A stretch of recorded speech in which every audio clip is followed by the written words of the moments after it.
Hey there, and welcome to this brief video introduction to using the AWWA free water audit software. This video was prepared for water utilities taking their first step in establishing a cost-effective water loss management strategy. It'll cover the basic information that goes into the water audit software and help those first-time users navigate their way through the tool. This video does presume that you have some background knowledge of the AWWA M36 methodology for water auditing and loss control programs, but that's certainly not a prerequisite. If you have questions, you can contact us later or leave comments to the video below. Let's get started. So what is the water audit software anyway? Well, it's a tool to examine the accuracy of water utility data, records, accounts, policies, and practices regarding the volumes of water that are moved from source to treatment to distribution and customer consumption, ultimately distinguishing volumes reaching customers from volumes of loss. The tool is founded upon the principles of the AWWA M36 water audit methodology. Now, the water audit software is the industry standard when it comes to quantifying water losses. As its name suggests, it is free and easy to use and access.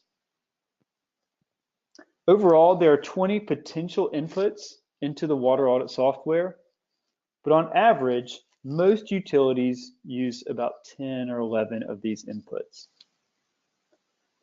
If you haven't obtained a copy of the water audit software of your own, just go to awwa.org/waterlosscontrol. Enter your name and email address, and you'll receive an email with a downloadable link to obtain your copy of the water audit software. In this video, we'll walk through the core sections of the water audit and some of the data sources for the top-down water audit, and then give a brief demonstration of the tool. The water audit software is a tool that helps create your water balance, shown here. The water balance is the summary of key water audit data that shows water management from source to customer, with the sum of quantities in all columns equal and thus balanced. The standard water balance, shown here moving from left to right, will use the tool to help estimate our water losses through known and estimated volumes in our water balance.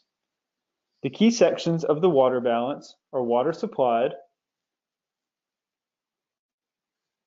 authorized consumption, our water losses, and then ultimately calculating our non-revenue water. Now, non-revenue water is the water supplied to the distribution system, but which no revenue is generated. Non-revenue water includes unbilled authorized consumption, apparent losses, and real losses. Now we'll take a look at each one of those components of the water audit software as it's shown in the reporting worksheet of the water audit software. First is our water supplied. Our water supplied is the volume of treated water supplied to the retail water distribution system of a utility with the intent to serve customers. It does not include bulk water exports, and therefore water supplied is calculated by subtracting water exported from system input volume. Another input volume that may be included in the water supplied is any imported volumes for purchased water.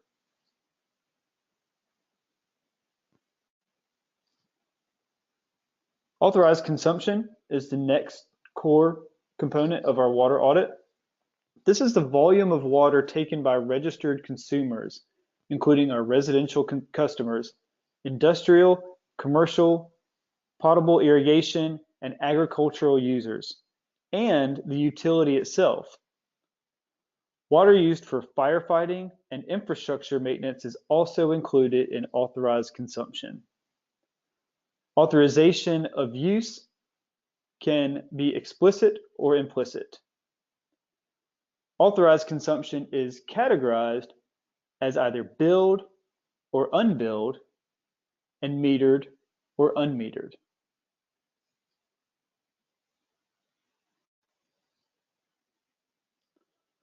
Our water losses are calculated by taking the difference of our water supplied and our authorized consumption.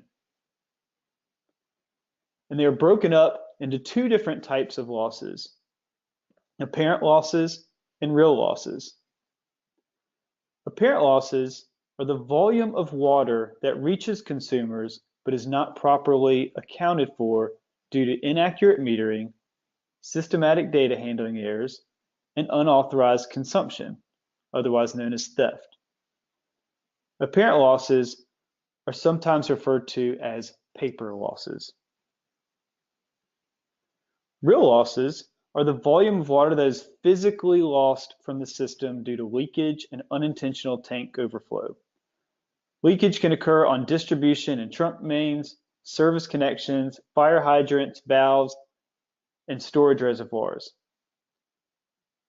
In component analysis, real losses are further classified as reported, unreported, and background leakage. Through the process of elimination and referring back to our water balance, after quantifying our apparent losses, real losses are basically what's left over with the difference of our water losses and apparent losses.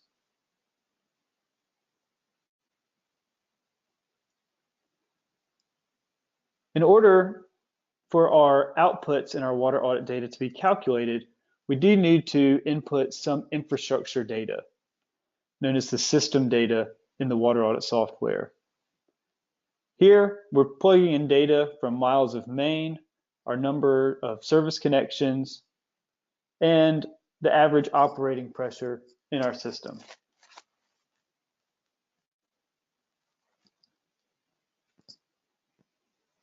Finally, we have the cost data. Now, we experience different types of losses in our system, and therefore some of these losses are valued differently. Our apparent losses are valued using what's known as the customer retail unit cost, and our real losses are valued using our variable production cost. Said another way, the cost to produce one additional unit of water. Now, let's take a look at the software and do a brief demonstration using the software. So here we have the water audit software. So when you download a copy for yourself, this is what you'll see. And you'll notice right away that although this is referred to as the water audit software, it is in fact an Excel spreadsheet. So no new fancy software to learn here. It's in a familiar format, but it does have some really good tools under the hood. You'll also notice the familiar Excel tabs down at the bottom to help navigate your way around the software. Although there are some buttons to help facilitate that as well. It's important to note that since this is in an Excel file format, it's subject to your typical file management. In other words, it can be overwritten and deleted. What we have up now is the Instructions tab. This is a collection of the specific utility information. Additionally, some of the standard reporting parameters are indicated here, such as our reporting year, as well as our volumetric reporting units. For reporting year, we have calendar year 2017 entered in, and for our volumetric reporting units, we have acre feet. Now, just a tip here, if you enter all of your data, for example, in acre feet, and then later decide you'd rather do it in million gallons, just changing the units here will not convert all of the units, the volumetric units that you've input into the software. So just be mindful of that. Over here, we have a legend Some of the cells are color-coded that we'll see in our reporting worksheet. The white cells are areas where we need to input some of our volumes and values into the water audit software. The yellow cells are going to indicate cells that are auto-calculated based on previous inputs. And then there are a handful of these gray cells, and these indicate areas where there are default values for some of those areas where it is difficult to quantify some of the volumes.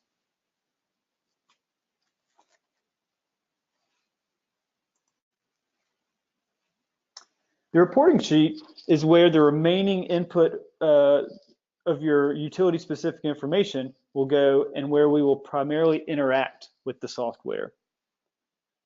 The remaining tabs provide output data and helpful resources such as definitions and diagrams. Again, the white cells are fields where input is provided.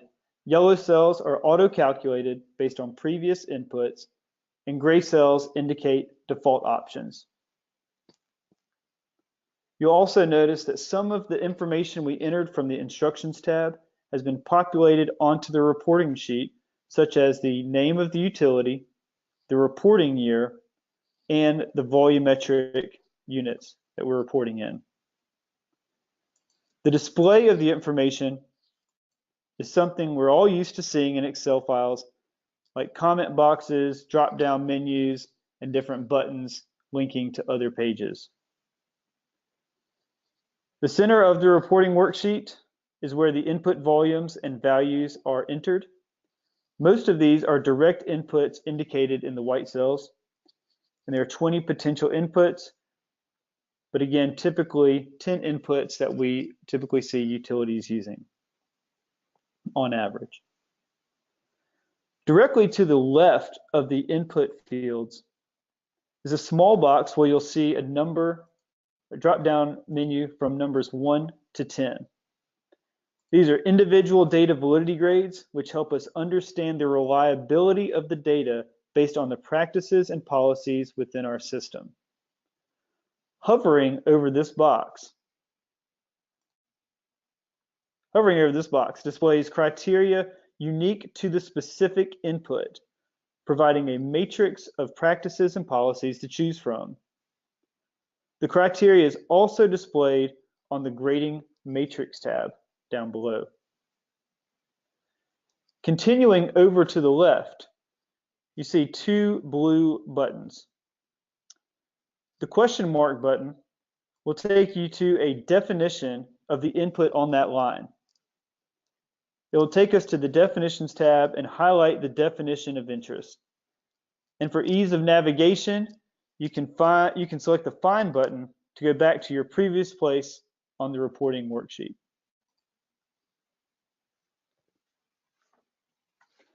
The plus button will take us to a Comments tab. Here, the team putting together the water audit are encouraged to capture notes that will be both helpful to the staff working on future year audits, as well as anyone who may be validating their water audit. Comments might include source of the input data, utility staff who normally help provide the data, and any practices or policies relevant to the data validity grade. Clicking on the input link will take you back to the previous place on the reporting worksheet. On the right-hand side of our screen, we'll see that some inputs allow the option to enter as a percentage or a volume, such as the master meter and supply error adjustments, unbilled, unmetered, authorized consumption, and our apparent losses. Customer metering inaccuracies, and systematic data handling errors. At the bottom of the reporting worksheet, an overall data validity score is calculated for audits where all inputs and applicable data validity grades have been selected. The data validity score is a measure of the overall reliability in the data entered.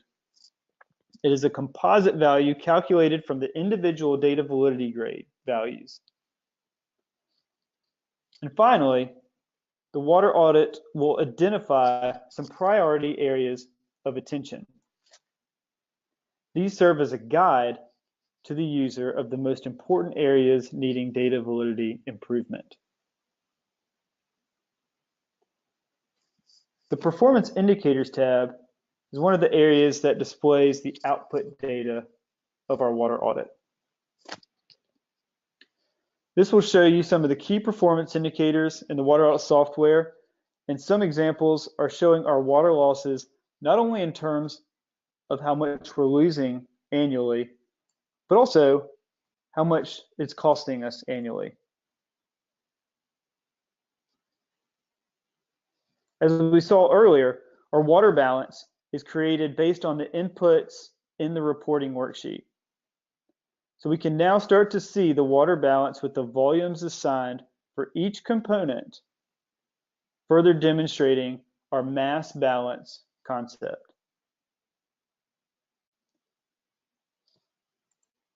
The Dashboard tab gives us a visual representation of both our water balance and our non-revenue water.